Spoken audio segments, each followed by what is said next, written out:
Hello friends, SH classes में आपका स्वागत है। और हम बात कर रहे थे विज्ञान की श्रृंखला में ब्लड की आप लोगों से। लेकिन इस वीडियो को देखने से पहले आप पिछली वीडियो को देखिएगा, जिनका लिंक आपको डिस्क्रिप्शन में मिल जाएगा। हम शुरुआत करते हैं, लेकिन पहले रिपीट करते हैं जो लास्ट लेक्चर में आपसे बात करी थी। उसमें बात करी थी हमारा ब्लड का वर्क क्या होता है, काम क्या होता है, ब्लड का कार्य क्या होता है। ब्लड का कार्य पहला, सबसे पहले जो कार्य बताया था आपको, वो ब्लड का कार्य बताया था। मैंने सबसे पहले बताया था ब्लड एक संयोजी ऊतक है। संयोजी ऊतक मतलब, संयोजी ऊतक का मतलब होता है जोड़ता है। किसको जोड़ता है? शरीर के एक दूसरे अंग को। जब वो जोड़ेगा, कैसे? ब्लड घूमेगा पूरी बॉडी में तो वो एक दूसरे अंग को जोड़ देगा। जब पूरी बॉडी में घूमेगा तो ब्लड के घूमने से शरीर का तापमान नियंत्रित होता है, यानी शरीर का तापमान नियंत्रित रहेगा।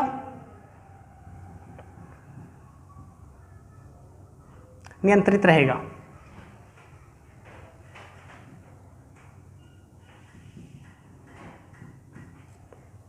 उसके अलावा क्या होगा कि जब पूरी बॉडी में घूमेगा तो सारे पोषक पदार्थों को लेके चला जाएगा, यानी जो पोषक पदार्थ हैं उनका परिवहन हुआ।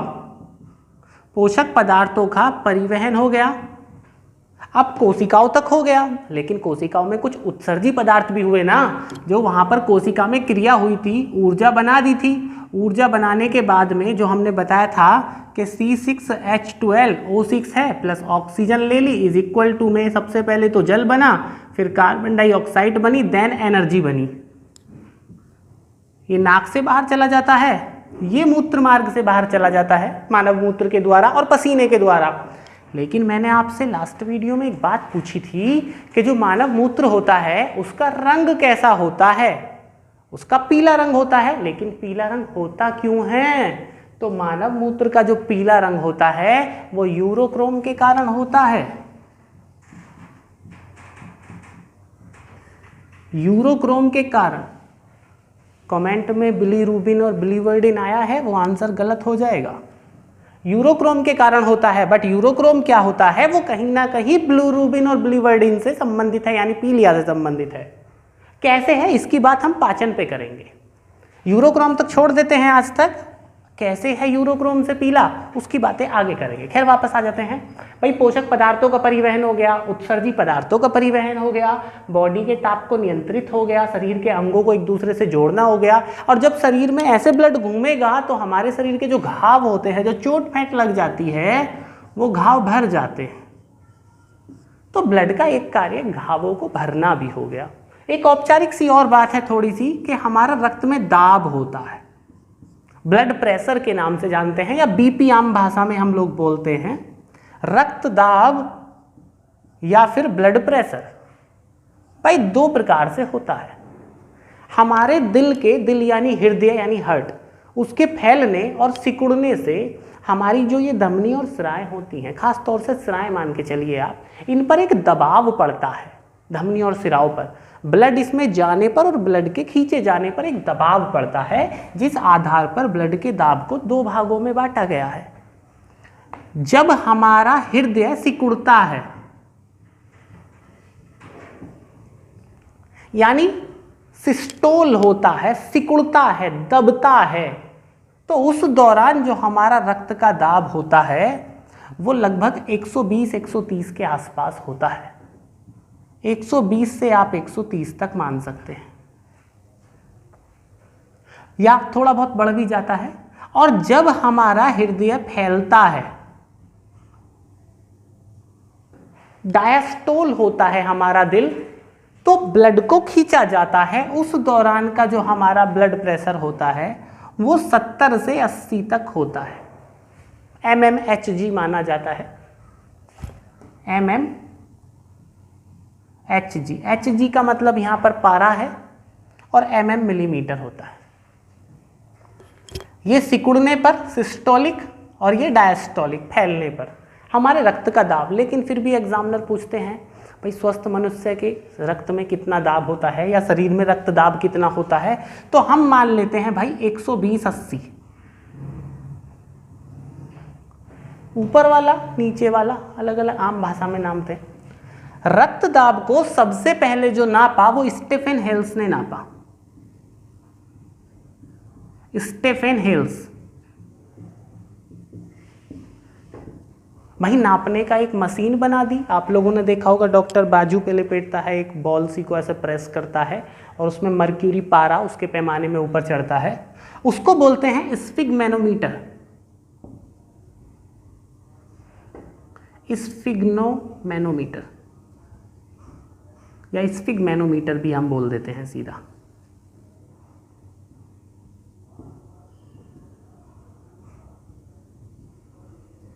स्फिग्मेनोमीटर जिससे हम नापते हैं। खैर ये तो थोड़ी सी आम बात थी, थोड़ा डिफिकल्टीज की तरफ चलते हैं।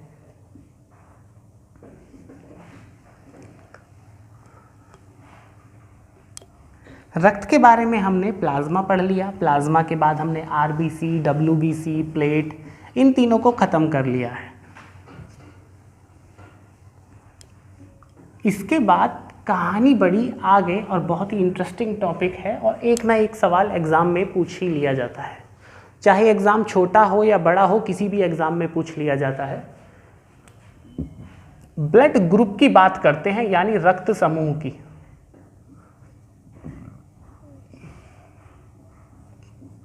जो ब्लड ग्रुप होता है, ब्लड ग्रुप की जो खोज करी वो करी कार्ल लैंडस्टीनर ने। कार्ल लैंडस्टीनर, इन महोदय ने ब्लड ग्रुप की खोज करी, रक्त समूह की खोज करी। कैसे करी? इन्होंने देखा कि व्यक्ति के रक्त में भी आरबीसी में, भाई आरबीसी रक्त का ही एक हिस्सा है, इन्होंने देखा आरबीसी में एक प्रोटीन है, एक प्रोटीन पाया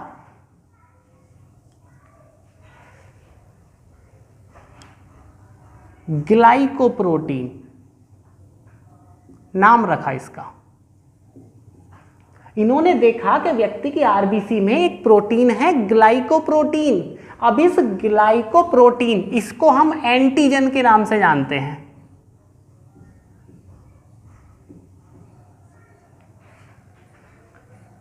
व्यक्ति की आरबीसी में ग्लाइकोप्रोटीन है, जिस प्रोटीन को हम एंटीजन बोलते हैं। अब इस एंटीजन के आधार पर व्यक्ति का ब्लड ग्रुप डिसाइड कर दिया। कैसे कर दिया?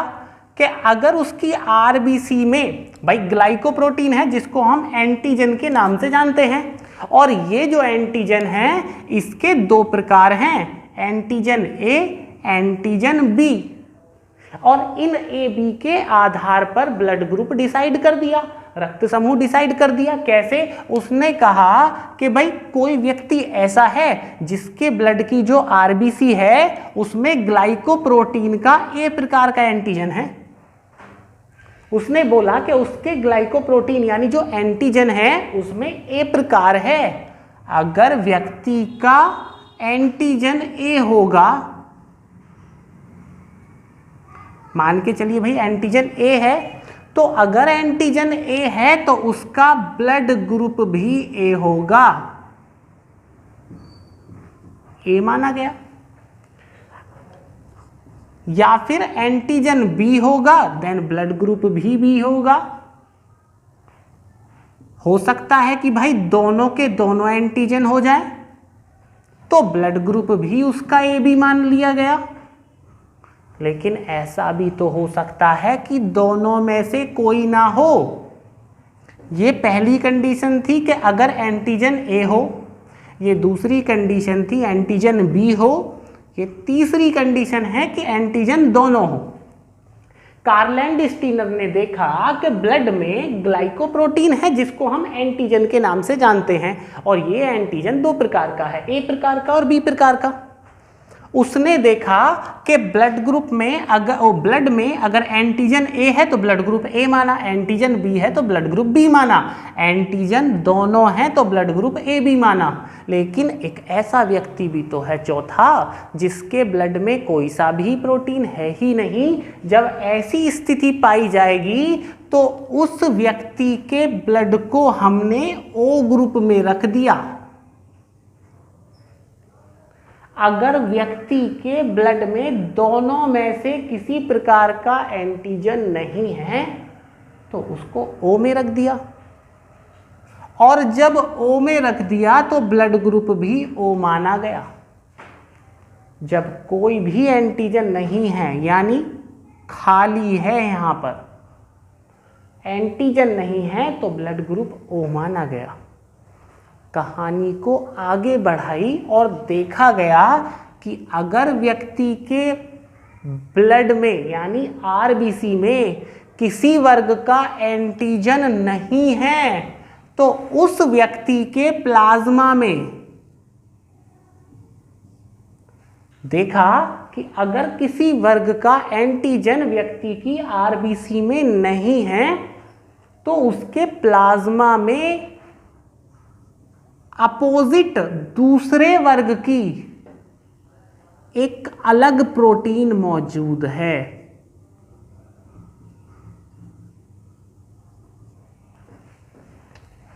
ये देखा गया कि व्यक्ति के आरबीसी में जिस वर्ग का एंटीजन मौजूद नहीं है या फिर जिसका मौजूद है, दोनों में से एक ही कंडीशन होनी है। भाई यहां पर ए एंटीजन मौजूद है तो ये बात पक्की है कि बी मौजूद नहीं है। यहां पर बी मौजूद है तो मतलब ए मौजूद नहीं है। यहां दोनों मौजूद हैं।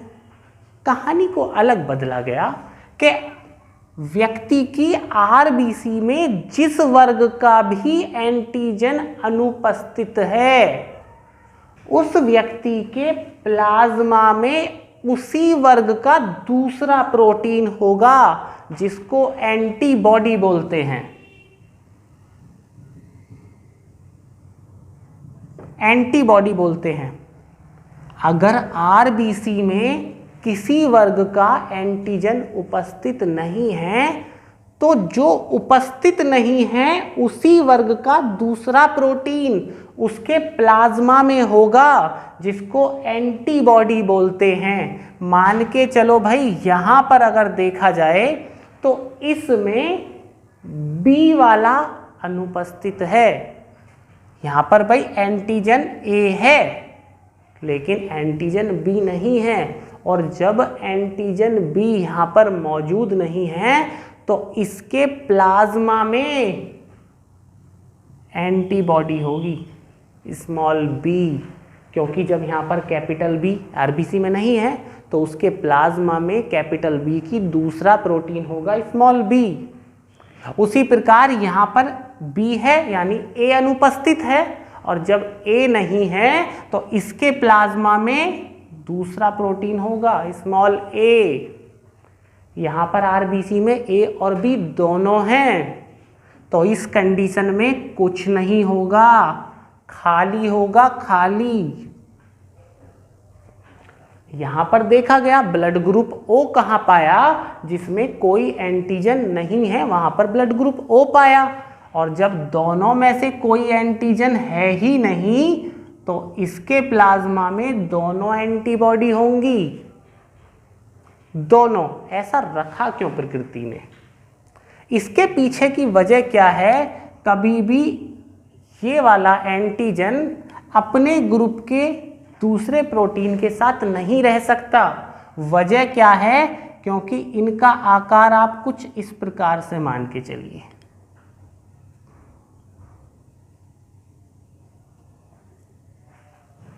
भाई ये हो गया ये और ये हो गया ये।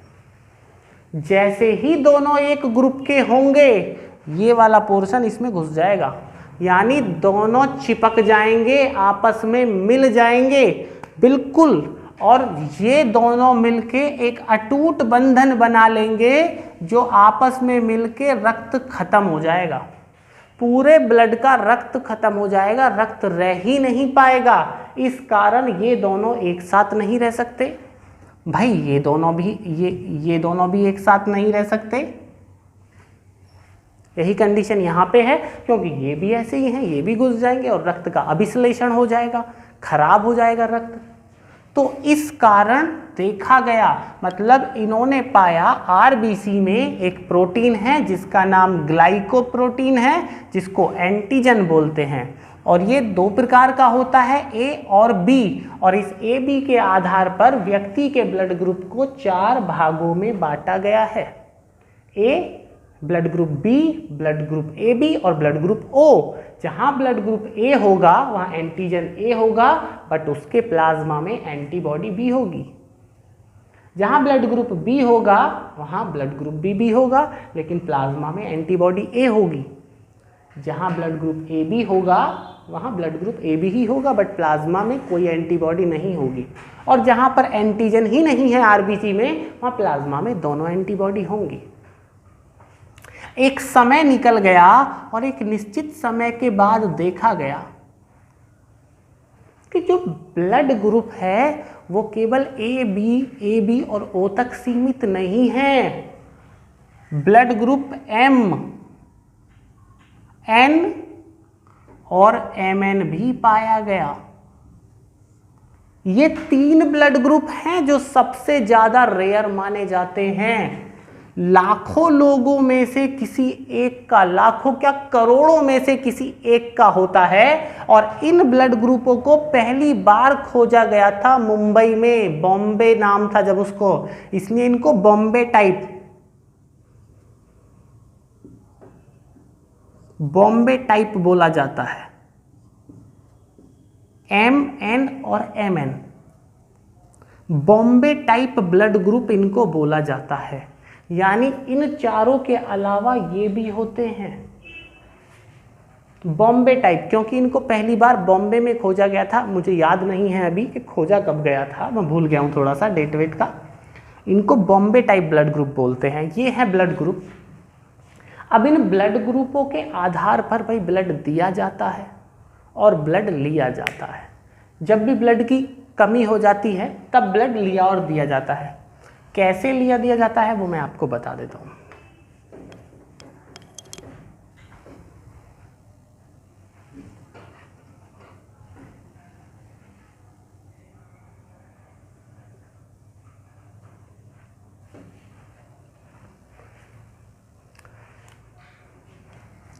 भाई ए ब्लड ग्रुप वाला जो व्यक्ति है वो ए वाले व्यक्ति को तो दे सकता है और ए वाले व्यक्ति से ब्लड ले भी सकता है। ब्लड ग्रुप में पॉजिटिव और नेगेटिव जो होता है उसकी बात अभी करते हैं थोड़ी देर में, 2-4 मिनट बाद। ब्लड ग्रुप ए वाला जो होगा वो ए वाले को दे देगा और ए वाले से ले लेगा। ब्लड ग्रुप बी वाला जो होगा वो बी वाले को दे सकता है और बी वाले से ले भी सकता है। ब्लड ग्रुप ए बी वाला जो होगा वो ए बी वाले को दे भी सकता है, देन ए बी वाले से ले भी सकता है। लेकिन जो ए बी वाला है ये साथ में ए वाले से भी ले लेगा, ये बी वाले से भी ले लेगा। जो ब्लड ग्रुप ओ वाला है वो ओ वाले को दे सकता है और ओ वाले से ले भी सकता है। ओ वाला ए वाले को भी दे सकता है, बी वाले को भी दे सकता है और ए बी वाले को भी दे सकता है। ओ वाला तीनों को दे सकता है बट ले किसी से नहीं सकता, क्योंकि ये सबको दे सकता है भाई दानी आदमी है। इसको यूनिवर्सल डोनर या फिर सर्वदाता के नाम से जानते हैं। सर्वदाता के नाम से जानते हैं। ए बी वाला जो है ये सबसे ले सकता है बट देता किसी को नहीं है, बट ए बी वाले को ही दे देता है बस। अपने वाले को देगा, किसी दूसरे को देगा नहीं, ले लेगा सबसे। इसको यूनिवर्सल एक्सेप्टर बोलते हैं क्योंकि किसी से भी ले लेगा, यानी सर्वग्राही। इसको सर्वग्राही के नाम से जानते हैं। ये सर्वदाता और ये सर्वग्राही। कहानी को आगे बढ़ाते हैं। भाई ब्लड ग्रुप की खोज जो करी थी वो 1900 ईस्वी में करी थी कार्लैंड स्टीनर ने, और 1930 में इनको इस बात के लिए नोबेल पुरस्कार दिया गया था, नोबेल प्राइज दिया गया था। कार्लैंड स्टीनर साहब जो थे ब्लड ग्रुप की खोज करने के बाद शांत नहीं हुए। इन्होंने देखा क्यों ना इस चीज को आगे बढ़ाया जाए। इन्होंने एक बंदर पकड़ा जिसका नाम है रीसस। रीसस, इसका स्क्रीनशॉट ले लीजिए आप, मैं मिटा रहा हूं इसको।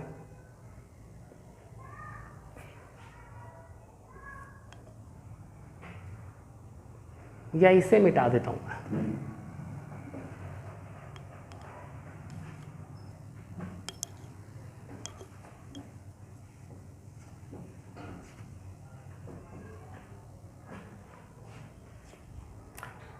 एक रीसस बंदर देखा इन्होंने, कार्लैंड स्टीनर और वीनर साहब भी थे।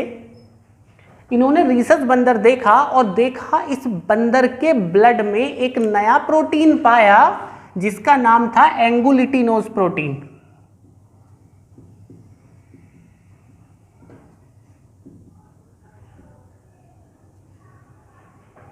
ये एंगुलिटिनोज प्रोटीन पाया और इस प्रोटीन को देखा तो ये प्रोटीन मानव में भी पाया गया,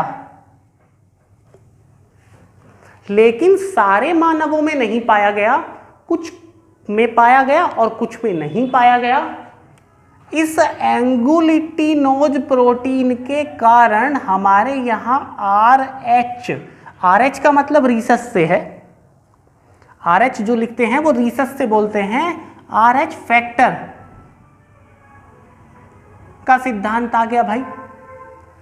RH फैक्टर यानी जिसके ब्लड में एंगुलिटिनोज प्रोटीन है उसको RH पॉजिटिव के नाम से जानते हैं, और जिस व्यक्ति के ब्लड में एंगुलिटिनोज प्रोटीन नहीं है उसको RH नेगेटिव के नाम से जानते हैं। बस ये दो कहानी है पॉजिटिव और नेगेटिव वाले की। जो ये नेगेटिव वाला आदमी होता है ना, ये पॉजिटिव वाले को तो ब्लड दे सकता है बट पॉजिटिव वाले से ले नहीं सकता। इस कारण नेगेटिव वाला रेयर हो जाता है। पॉजिटिव और नेगेटिव सबके साथ होता है। नेगेटिव वाला दे सकता है, पॉजिटिव वाला नहीं देता। सर्वदाता हम O को बोलते हैं, लेकिन एक्चुअल में सर्वदाता O नेगेटिव होता है, O पॉजिटिव नहीं होता। एग्जामिनर अगर क्वेश्चन बड़ा, बस IAS के एग्जाम में आ सकता है ये क्वेश्चन या फिर PCS में, बाकी किसी में नहीं पूछा जाएगा। O पॉजिटिव और O नेगेटिव, अगर बात को डीप में उतारा जाता है तो O नेगेटिव होता है जो सर्वदाता होता है।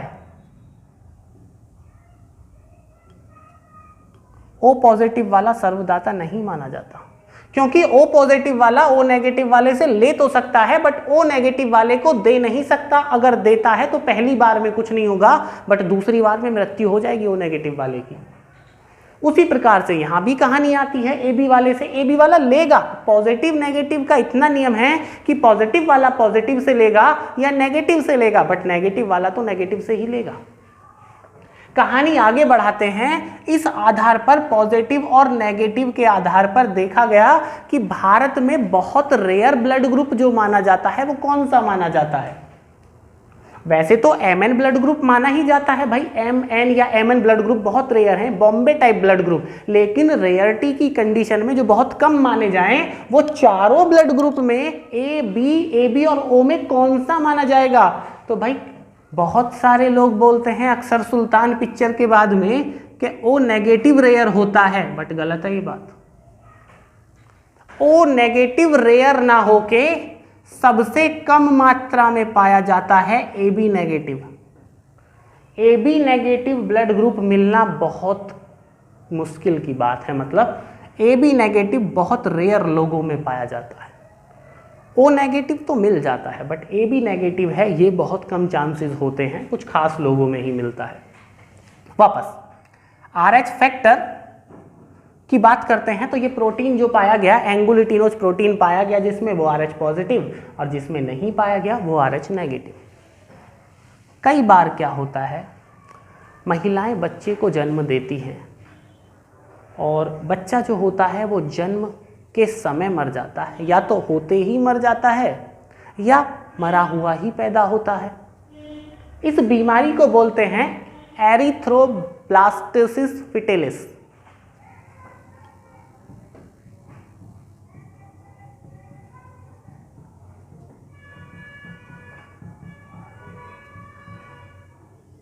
Erythroblastosis fetalis.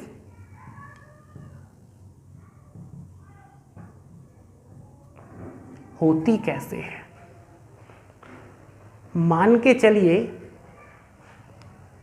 दो, एक है फीमेल एक है मेल, दोनों की शादी होती है, लेकिन जो ये फीमेल है इसका ब्लड ग्रुप कोई भी है बट नेगेटिव है।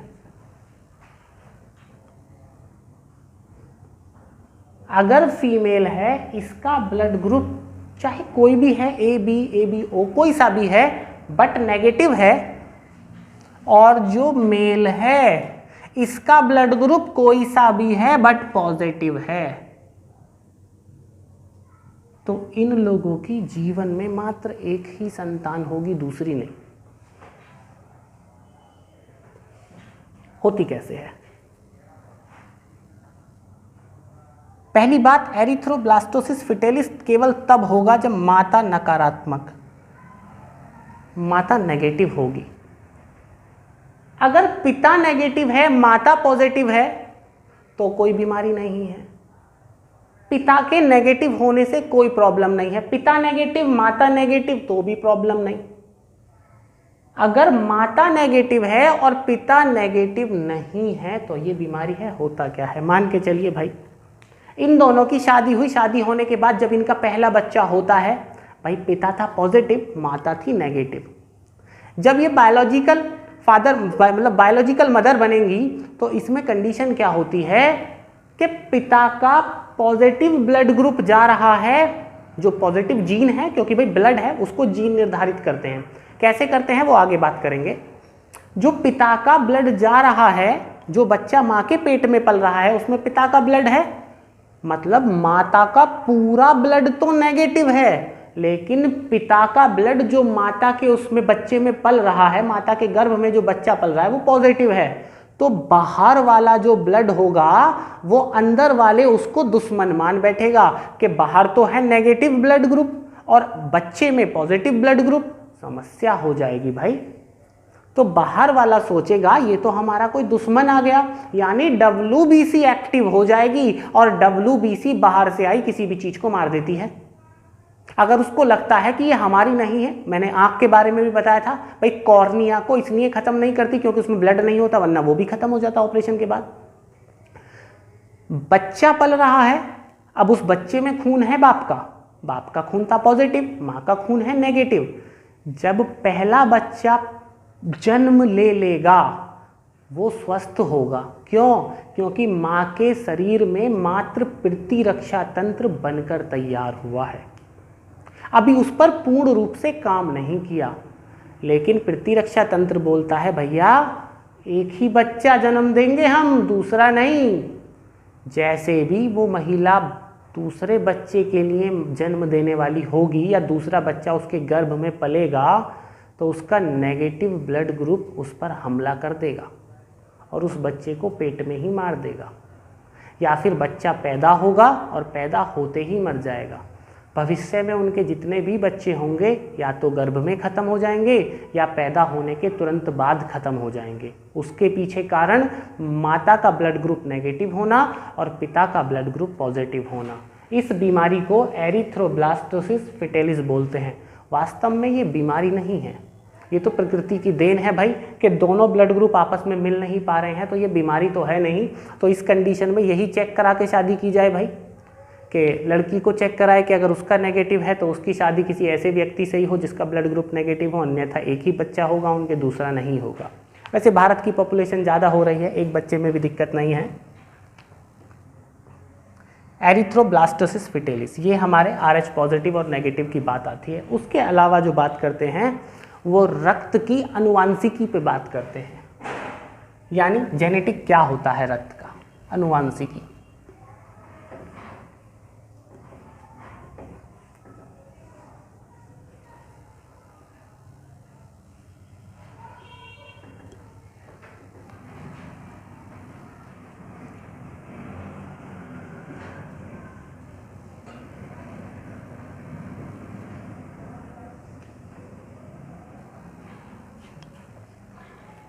रक्त की अनुवांशिकी पे बात करते हैं तो उसमें आती है भाई व्यक्ति के अंदर जो रक्त है वो माँ बाप से ही आया है, माँ बाप से आया है यानी उनके जीन के आधार पर।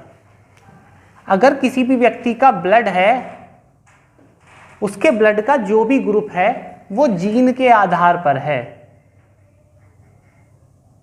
जीन जो कि हम डीएनए की कार्यात्मक इकाई मानते हैं। डीएनए, डीऑक्सीराइबोन्यूक्लिक एसिड, क्या होता है डीएनए आगे बात करेंगे।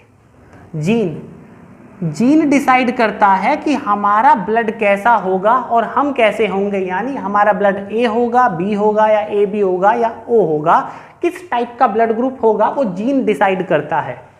यानी ब्लड में जीन जो होगा वो IA हो सकता है। दो जीन हमेशा जोड़ी में रहते हैं, या तो IAA होगा या फिर हमारा IBB होगा या फिर हमारा IAB होगा या फिर इसके अलावा एक और होगा स्मॉल आई। अपने आप को आइडेंटिफाई नहीं कर पा रहा, व्यक्त नहीं कर पा रहा है। ये कहाँ होगा, ये हमारा A ब्लड ग्रुप में होगा, ये हमारा B ब्लड ग्रुप में होगा, ये हमारा AB ब्लड ग्रुप में होगा और ये हमारा O ब्लड ग्रुप में होगा। ये कंडीशन है। उसके अलावा ये भी हो सकता है भाई A ब्लड ग्रुप में, ये तो है ही, ये भी हो सकता है भाई, और ये भी हो सकता है भाई।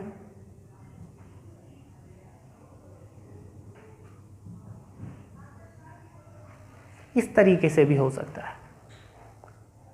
सवाल एग्जामिनर छोटा सा पूछेगा, मैं एक सवाल करके बता देता हूं, बाकी आप लोग देखिएगा ट्राई करके। मान के चलिए माता का ब्लड ग्रुप A है या पिता का, ये माता है, माता का ब्लड ग्रुप A है और पिता का ब्लड ग्रुप O है।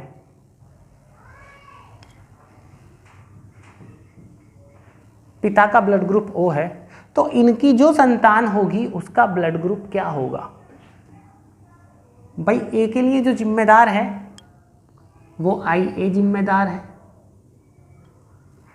इसके लिए स्मॉल I जिम्मेदार है। इसका रिएक्शन जब इससे कराते हैं तो हमारा IA और स्मॉल I हो जाता है, इसका रिएक्शन जब इससे कराते हैं तो IA स्मॉल I हो जाता है। सेम कंडीशन होगी यहाँ भी।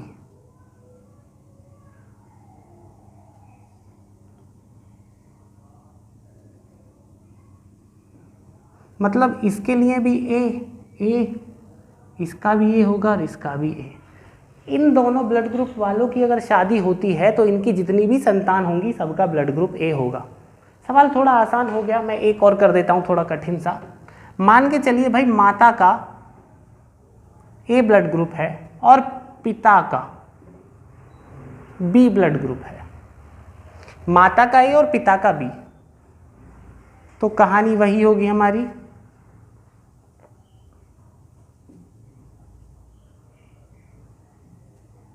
इसका इससे करा दिया, IA हो गया, देन IB हो गया।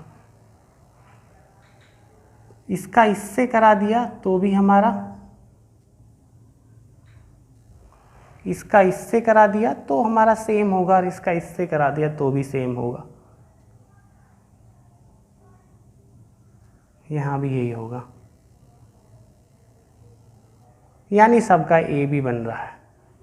कहानी देखिए यहाँ IA और IB, यानी एक जीन A का और एक जीन B का, यहाँ पर दोनों मैंने एक साथ ही लिख दिए हैं, कोई दिक्कत नहीं है। आप इसमें IA ऐसे ऐड भी कर सकते हैं चाहें तो, कोई प्रॉब्लम नहीं है। ये है, सवाल छोड़ देता हूँ आप लोगों के सामने,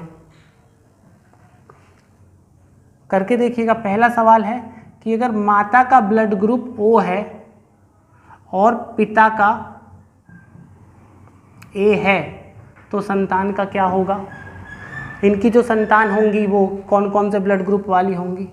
दूसरा, अगर हमारा माता का AB है और पिता का B है तो इनकी संतान क्या होगी, ये 2 सवाल छोड़ देता हूँ, आप लोग कमेंट करके बताइएगा कि कौन कौन से में क्या क्या होगी, कैसे होगी। फाइनली हमारा जो ब्लड है वो समाप्त हो गया है। अगर फिर भी आपको इसके बाद लगता है कि ब्लड में कोई क्वेश्चन है जो छूट गया है, तो आप लोग बता सकते हैं कमेंट करके कि कोई भी हिस्सा, अगर ब्लड का कोई भी हिस्सा आपको लगता है कि छूट गया है, मैंने जिस टॉपिक पे डिस्कस नहीं किया है, या आप लोगों का कोई भी सवाल है ब्लड से संबंधित, तो आप कमेंट सेक्शन में लिख सकते हैं। जब आपके 2-4 सवाल हो जाएंगे तो उस संबंध में एक वीडियो सॉल्यूशन की डाउट क्लास के रूप में मैं डाल दूंगा, जिसमें मैं आपके सारे सवालों को सॉल्व कर दूंगा। इसके अलावा आप वीडियो को शेयर करिएगा, लाइक करिएगा, और भाई ज़्यादा से ज़्यादा शेयर करिए और वॉचिंग टाइम बढ़ाइए थोड़ा सा। Thank you.